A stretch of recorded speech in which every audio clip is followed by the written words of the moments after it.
Welcome to Adventures of a Wallflower. I am your host, JD Morgan. Get yourself a drink, a snack, and possibly a notepad. Season 2 is underway with our second interview. If you haven't checked all episodes in Season 1 yet, I implore you to do so before continuing. So let's dive right in. I believe there's art in money. Art itself is about creating, and with the right use of money, you can create wealth and value. Season 2, Episode 2, The Art of Money with Andrew Ovid. This week, we are joined by Andrew Ovid, founder of the Andrew Ovid podcast, finance and sales consultant, an entrepreneur ready to sell you the best slice of bread. Welcome, Andrew. Thanks so much, JD Morgan. I appreciate it. Thank you. Let's begin. Can you introduce yourself as if someone else were introducing you? Well, I consider myself, if they were to introduce me, they would say mentor, coach, dynamic speaker, passionate about progress in young persons and growth. Definitely want to bring up the money and finance conversations. And because of the knowledge in sales and banking, finance and marketing, it really positions a great wealth of knowledge and a great base to be able to get the success that most people want out of the connection and the bond and the drive for knowledge and mentorship and sharing. That's very nice. And very interesting. To be honest, I do get that vibe. I've gotten that vibe from you when we first met. So I should mention we met in podcast/TV course. When me and Andrew was talking, I was telling him about my book and he was asking me questions. But during him asking me those questions, I felt like he was selling me my book. So I knew right there and then that you were somebody with a background of sales. Yeah, definitely. So sales was actually my first job.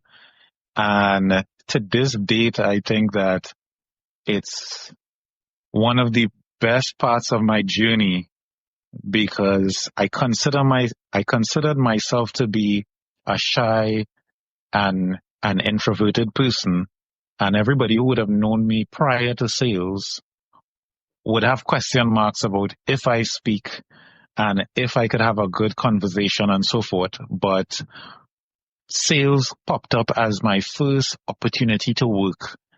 And because of the difficulty it would have taken, I was nervous, it was so nerve-wracking to actually walk up to somebody random and have a conversation and sell them something, that I knew that it actually had a lot of hidden gems and growth in it. And I embraced the difficulty. And I think that that's one of the things that would have made me who I am today. That is interesting. I never would have thought you would have been a shy person though, because when I met him, I hope to be like this guy in the sense of being more outward, and the fact that at the time when we met, I now published a book not too long ago and I have to start selling myself. I have to remind myself that I have a product to sell. Yeah. So that was quite interesting, and one of the reasons why I wanted to have a bit more conversation with you. I know that I'm seeing that basically you're saying your background was from a shy, introverted person. I'm like, you've come a really long way. Yeah, definitely. It's like night and day. And even in school, I remember standard 3, standard 2, one of the things that normally comes up is that when I start a new class, the teachers would almost spend a day or two trying to figure out if I could actually talk, if something was wrong with me, because I'll sit to the back and I wouldn't say a thing, because one of the things that I actually have a challenge with is that I do stutter sometimes. And that's part of what would have also held me back. So first of all, I was shy. And then when the words started to come out, it wasn't really coming out. Yeah, I understand very much what you mean because at times when I try to speak, my throat gets so dry, Yeah. and then all of a sudden I don't remember what I'm trying to say. And funny enough, back in high school, I was actually considered a talker by all my teachers. Wow. Yeah. So we can kind of go ahead to the next question. Like, based on, well, this and you moving into your newfound sales, what do people misunderstand about you the most? Well, in terms of sales as a business, one of the things that I think that they misunderstand about me is that one, I'm very, very focused on growth and money and actually getting great customer service done with the customer. And I think that some people may get confused because I may not have the laissez-faire mentality. I'm very, very driven. So I think that most persons may just kind of pull away sometimes because I appear to be almost hard and fast about getting results, getting the job done. And I'm more of a let's go person. So I think one of the things that people misunderstand when it comes to sales is that definitely it's not for everyone. And I actually talk about money quite a lot because I actually think that is one of the topics that people are never serious about, and that it's understated how valuable that it is to have the knowledge on money in going forward in every business, every job, and everywhere that you want to go towards that step towards success and financial freedom. So I'm very passionate about the topics because a lot of people play those things down and their lives are a mess. Um, because in the end, we live in a world that utilizes money. So to have a better understanding, it will give us a better chance of navigating the world. And based on like a few weeks ago, I would have attended a session of yours, which enlightened me more on certain things that I could have done when I was a bit younger, but I was always thinking I never had enough money. Right. But Yeah. before we touch on that part a bit more, I want to know the various professionals' role you have embodied over the years. Okay. So basically, when I started in my sales career, it was quite a journey where I would have developed from let's just say like the entry level into leadership, into sales trainer, into management. So I consider myself to be a really great expert at sales team management, which is I consider to be a rare skill because team members are all different in terms of their motivations and their learning and their growth and their whole like trajectory. So I would consider the first official position to be a manager of a sales team. Then I would have moved over to banking where I held different roles along that path. One being in business services, another being in digital channels, right? So one of the salespersons for those teams that at that point in time, our job was to convert as many persons from doing all these manual transactions into as many digital transactions as possible. And then I went to a marketing agency where it is that I held the position of business development manager, where of course I would have merged the skill of sales, the skill of banking, and my marketing knowledge and so on to move forward to acquire business. And then in my final role with my consulting company, what I actually do is not just coach and mentor and train, but I actually build the sales teams and build the systems that actually do high revenue generation for partnerships and companies who have potential for growth. So they have a product or they have a service and they are not able to maximize the potential and they probably function at maybe 20% or 15%. They have a consultation with me and I would show them strategies that we could work on, which would actually increase the customer coming into the doors and so on. And that's primarily done through face-to-face and sales teams and like direct sales, direct marketing, and all having those conversations, word of mouth marketing. Wow, it seems to be quite well rounded there. And plenty of roles you experienced. You have a wealth of knowledge based on this short conversation that I've had with you before. It's always a lot that I learn. Seems you're continuing with this interview, which is good. I'm sure my listeners will learn a thing or two that they have not known before. I hope so. Yes. And obviously, well, you have a podcast as well, so I'll always direct them to your podcast so they can learn more about finance, wealth and money, etc. But what's the common myth about your field of expertise?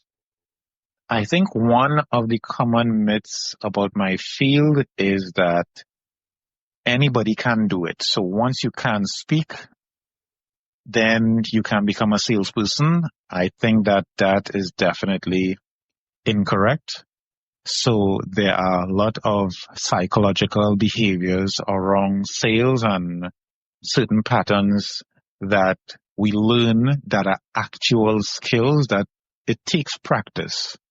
It takes practice to be able to introduce a new product. It takes practice to be able to close a deal in a way where the customer is excited to be a part of what it is that you are doing.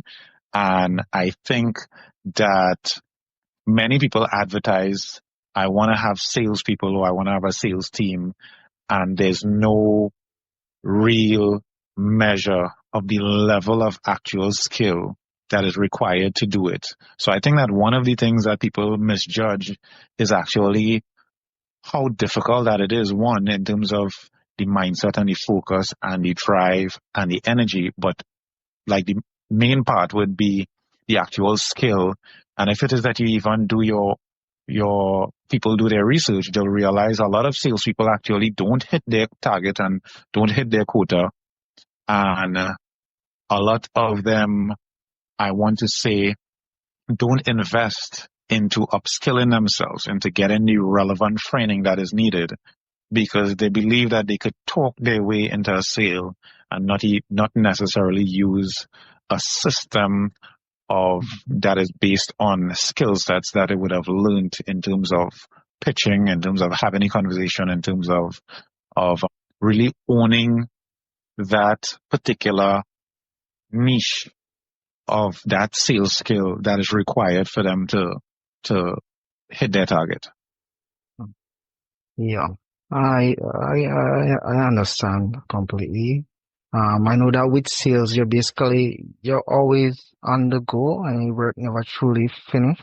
Even when, like, you talk about a product launch, even when you launch that product, right, all right, you still have after sales to deal with. So with sales, it's a very high demand job, right? Yes, it is. It is. So yeah, I know myself. I don't think I would be into sales. I'm sure I could learn a trick or two with some things, and I do hope to, but I doubt I would make that a full career for me. But probably one of my listeners who are on that journey, could learn a thing or two from you, as I stated before. Okay. Right. But let's talk about like any new projects that you've been on lately. Well, one of the new projects, I would also consider that to be my podcast, which is like relatively new. And part of the reason that I started that is, again, Trinidad has a culture of we love the fun and the comedy and the laughter, but the most serious topics, which are around money and business and finance, there seem to be less pioneers in that field. So one of the new projects for me would have been to bring some sort of insight and some sort of spotlight onto sales, mindset, business, finance, so that persons are able to see that there's different levels to it, that there's people who are where they are, not just by guesswork and by something struck them or they were born with a gold spoon, but they actually went through a process where they would have developed skill sets, and there may be skill sets on different levels. So I'll definitely say that that's one of the new projects, as well as I'm always in the space of setting up sales teams. So I'm currently doing that right now. I'm currently setting up a sales campaign for a company right now, because again, I think that every business suffers with a sales problem, a potential sales problem, and there's no business that would say no to more sales. So yeah. That's true. That's definitely true. Right. So, well, to be honest, sometimes, Andrew, you do, as I would have stated before, I do get a lot of information from you. For me personally, it does take a while for me to process that information, right? Could be Mhm. anybody. It's just how it is. And I guess that could be a part of the reason why people in Trinidad, I don't think it's just Trinidad, but globally as well. Because first, before I go on, I should have mentioned that Andrew is from Trinidad and that's where we met. Jamaica as well. People have that problem as well, having the conversations about money and Yeah, actually understanding it. Sometimes I guess it's basically the words that you may use they find it's a bit too technical, so they get discouraged. But I will tell you one thing that did actually help me based on the session I did with you before I left Trinidad was the little game we played. I oh remember yeah, you cash flow. So you cash would have flow. so you would have explained several stuff and then while actually being a part of that little game, it helped me understand what you were saying much better and clearer. Yeah, So yeah, that's just maybe what some people may need. definitely, definitely. So I think that there's definitely different ways that everybody learns, and I'm trying to get as creative as possible to make the topic of money and finance fun. And if you would have noticed, I normally start from a biblical background as well when it comes to money. And that's because a lot of people are so conflicted on the topic of money.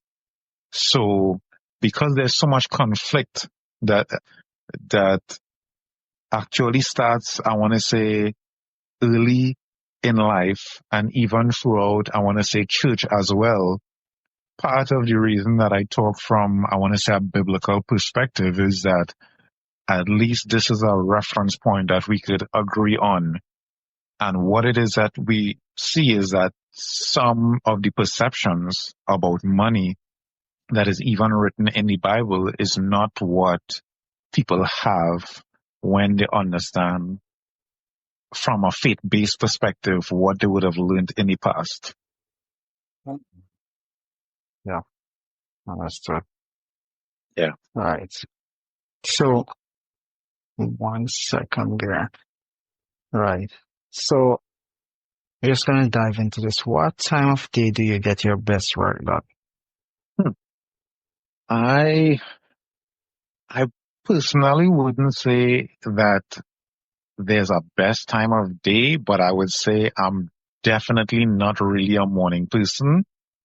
But what I would say is when I'm motivated about a project, I really am motivated. So I may not be able to sleep so well because I'm thinking about the thrill and like the excitement of getting this thing done. So what I would say is that I'm more of a nighttime, a late night person. But when I get onto a project, I mean, I'll go like 7 days a week, like nonstop, once excited about something. So I can't really pinpoint the day, but I'm definitely not a morning person. I'm trying to become one. But I would say that once I'm excited about something, I would hit the ground running like nobody's business. Yeah. Yeah, that's interesting. Yep. I would normally say I'm not a morning person as well, but I realized that I actually stay up really late into the wee hours to actually do something. So me, I'll be laying in bed and saying, all right, tomorrow I'll do that. But it'll be riding in the back of my mind and I'm like, all of a sudden you just get that hitch. It's like, nah, all of a sudden I'm behind my computer and then I just won't stop until I actually finish Yeah, what I'm doing. So I yeah. completely get you in that regard. So based on that now, what motivates you? Or what type of projects, if there's any particular projects that motivate you to do what you do? Well, what I would say, the projects that motivates me the most are the ones that has the most impact on lives. So the ones that generate the most amount of revenue for the sales team themselves are the ones that motivate me, because I would think in my mind how many families would begin to change if this person who may not have been working or who may not have developed the skill as yet now becomes that person that generates revenue on a daily basis, or really becomes a leader or a manager. So the main thing that motivates me would be, I want to say, impacting lives. And that's one of the things that I'm very, very passionate about. I want everybody who I interact with to benefit somehow and to grow somehow. But the other thing that motivates me personally is that I love to set big goals, like really massive goals. And I believe that there's a 99% rule of people who accept that it's okay to be average and it's okay to be normal. And one of the reasons that I work like I work and I choose like difficulty and I motivate myself in, I want to say, different ways, is because I want to achieve above average. And I'm always fixated on that. I'm always fixated on bigger than average goals. And most times when I share my goals with people, they're like, that's definitely different. Like, who thinks like this? Because most times my goals would already be outside of my present need. So I'm thinking about somebody else, or I'm thinking about family, or I'm thinking about Hmm. how it could impact more lives than myself. And what happened is that over time, even with my faith-based drive, I've become the person to focus on more than enough versus just enough. So what motivates me is having more than enough, being in a position that somebody might be in a tight spot and it's not a problem for me to say, all right, cool, I could handle it. And being in a position where it is that I could gift something to somebody, I think that that's one of my motivations, is just elevating my life in terms of dreams, goals. So I chase the projects that I know would fund some of those goals, and I know that a lot of lives would actually be motivated, impacted along the way. Hmm. Yeah. So based on that now, can you leave my listeners with well, I guess some motivation or rather few words for them not to be feel so afraid of the money talk? Sure, sure. So, well, the first thing that you want to do is you want to accept your blessing. So you want to accept your gratitude of where it is that you are. Most times we tend to go into a shell, we tend to bottle up everything and we don't want to share. So the first thing to do is to position gratitude as the first and foremost position to have, because the other side of that is victim mentality, which you want to stay away from. So a lot of persons feel shame and don't talk about finance because they've not been good with it, or they believe that they should have the right to blame someone else. So the first position is to be grateful that you have breath, you have life, you have strength to go after any dream. You can dream and then begin owning that dream, meaning that it's on you yourself, right? So nobody else but you have like the ability to do it. And I want to say that dreams are free, right? Like it doesn't cost you anything to dream. It doesn't cost you anything for you to imagine anything. So if you visualize yourself having 5 cars or having 10 homes, right? Nothing is wrong. Nothing is actually wrong with you. Nothing is wrong with that. That's all fine. Because one thing that I wouldn't want to dream is a cheap dream, because dreams are free anyway. It's supposed to be big. It's supposed to be scary. And in fact, I would recommend that it's beyond you, beyond something that you can do. And you don't want to have a selfish dream anyway. So you want it big enough that it scares you, but also that you feel so excited about the fantasy of it that it drives you to act on it. So when it comes to having any conversations about money, only when you begin to have the conversations and it talks about money, you're going to realize that one is that a lot of people have problems and they're just not saying it. And two, there are people who actually do have insight that can help you. And there are books that would share a lot of stuff. And once you are disciplined, and one of my principles are, if it is that you are faithful in little, you'll be faithful in much. So it takes micro steps to begin on that journey. And I want to say nobody starts gym and gets a 6-pack the same day or the same week. So the whole journey is step by step, little by little. And I'm always here for the persons who are seeking growth, who are looking for growth.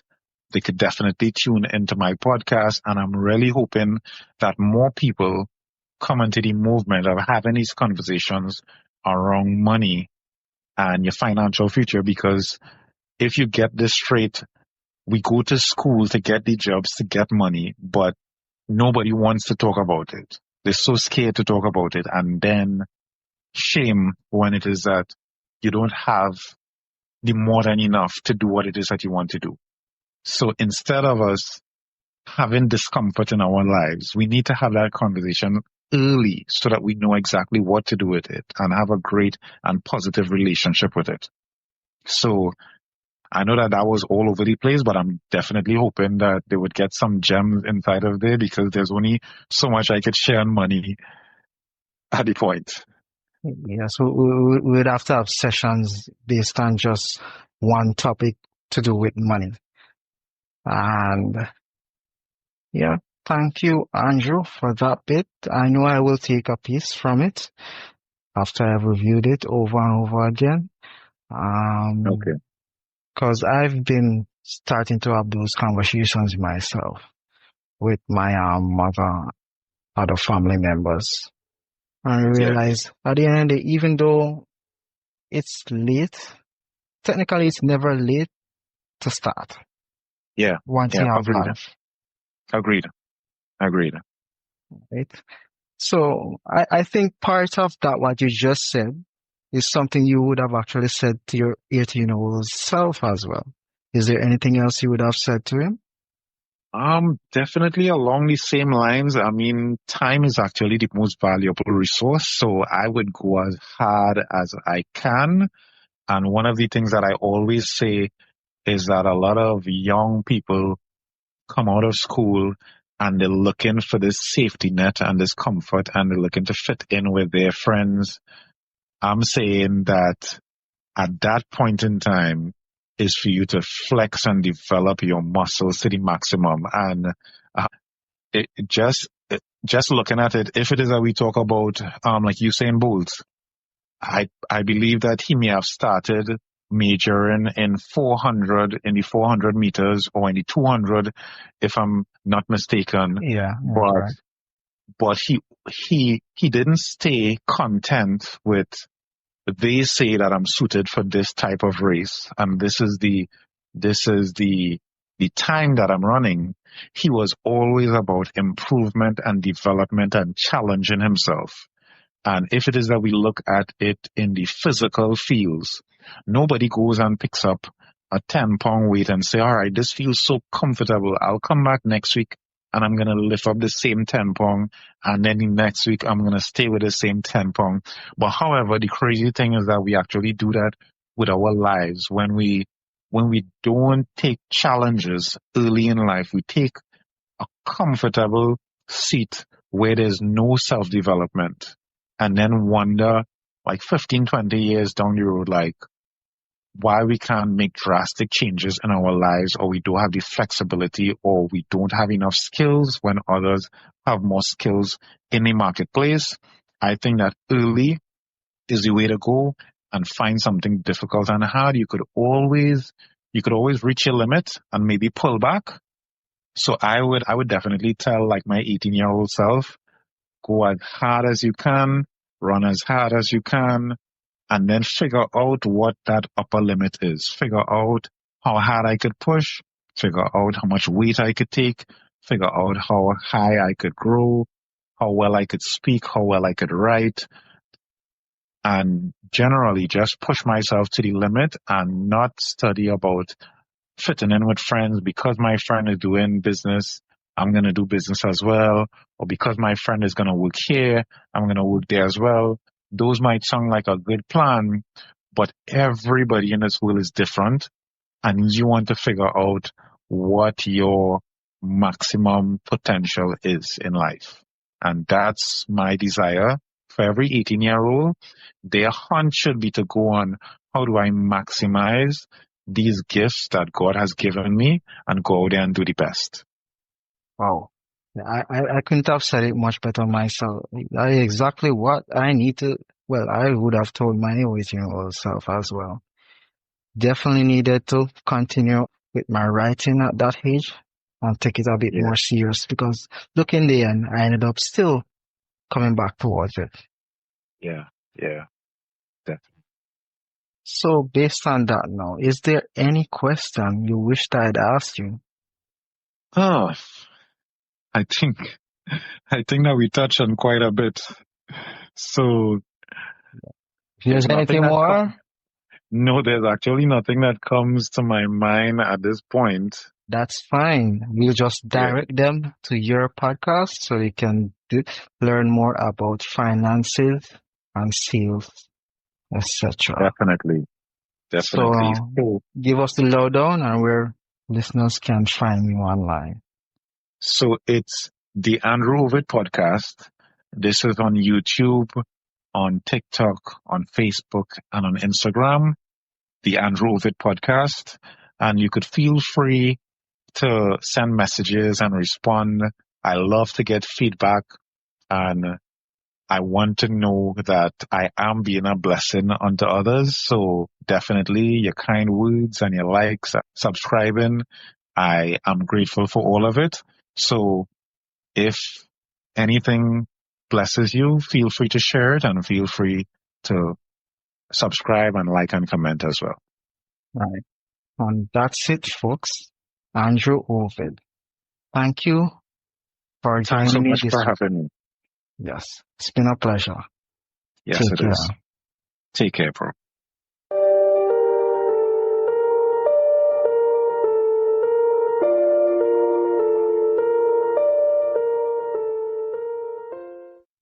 And for this week's Poetry Corner, we have a 2-for-1 special. First up to follow this week's podcast theme, an unknown titled poem. Waiting for my Mary. I know it might be scary. It's not all about the money. Good man sees you are more than honey. And for your second special, poem titled Moonlit Reverie. I mumble in tongues at times, where your gaze dazes me, left an imprint etched into my soul. Lost at sea, but your eyes are all I see. Wished we met sooner, when I was full of joy, and my head was in the cloud, but still grounded. To hold you close, dancing under the moonlight. Behold, a figure so lithe and light. A smile so bright, you are my sun, as I dream, with a moon so full, the silver lining between the clouds. And if you're just joining me on my journey, thank you. Be sure to collect a copy of The Silent Love, a collection of thoughts and imagery conveyed through words. Do note, the book is available in Trinidad at Scribbles and Quills, in Chaguanas, the Bar Bookshop in Couva, Metropolitan Bookstore in Port of Spain, the JD Collection in Port of Spain, and Shock on Stock Bookseller at the Falls at West Malls. And internationally, it is available on the Balboa Press Bookstore, Amazon, Apple Books, Barnes& and Noble, eRand, and other major online sellers. Do note, only the softcover is available in Trinidad, and softcover, hardcover, and ebook is available online. Be sure to get your copy.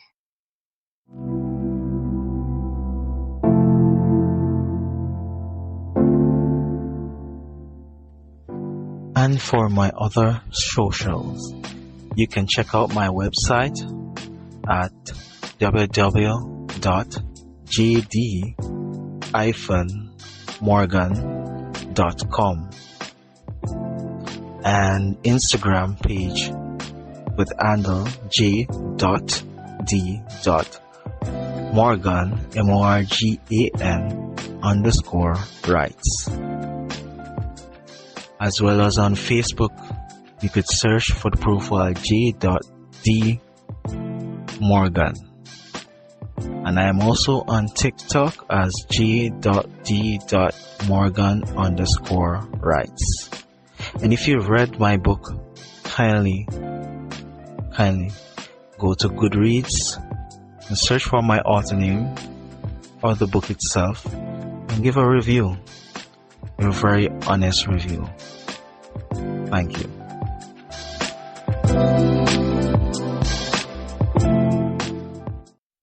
Now, please make sure and like, subscribe, and share my podcast with your friends and family.